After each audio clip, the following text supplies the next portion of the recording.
Hi hello, ഇന്ന് 2 മിനിറ്റിൽ തന്നെ നല്ലൊരു അടിപൊളി ഗുലാബ് ജാമിൻ്റെ റെസിപ്പിയാണ് ഞാൻ ഉണ്ടാക്കാൻ പോകുന്നത്. ഇതിനായിട്ടൊരു 4 ബ്രെഡാണ് വേണ്ടത്.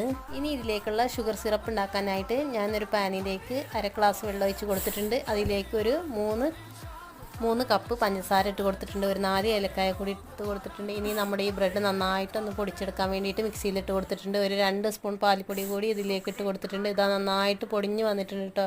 ഈ ഒരു പരുവത്തിലായി കിട്ടണം നമുക്ക്. നന്നായിട്ടൊന്ന് പൊടിഞ്ഞു പോകും വേണ്ട. ഇനി ഇതിലേക്ക് ലേശം വെള്ളം ഒഴിച്ച് കൊടുത്തിട്ട് ഒരു പാകത്തിന് ഒന്ന് കുഴച്ചെടുക്കാം.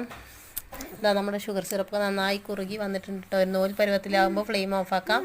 ഇനി നമ്മുടെ ഈ ഒരു ബ്രെഡിൻ്റെ മാവ് ഒരു ബോൾസ് ആക്കി എടുത്തിട്ടുണ്ട്. അത് നന്നായിട്ടൊന്ന് ഫ്രൈ ചെയ്തെടുക്കാം. മീഡിയം ഫ്ലെയിമിലിട്ടിട്ട് തന്നെ ഇതൊന്ന് ഫ്രൈ ചെയ്തെടുക്കാം കേട്ടോ. ഒന്ന് ബോൾസ് ആക്കി എടുക്കുമ്പോൾ കയ്യിൽ എണ്ണ ആക്കിയാണ്ട് ഉരുട്ടിയെടുക്കുകയാണെങ്കിൽ ഒന്നുകൂടി ഒന്ന് സോഫ്റ്റ് ആയിട്ട് തന്നെ കിട്ടും. അപ്പോൾ അതാ 2 ഭാഗം ഗോൾഡൻ ബ്രൗൺ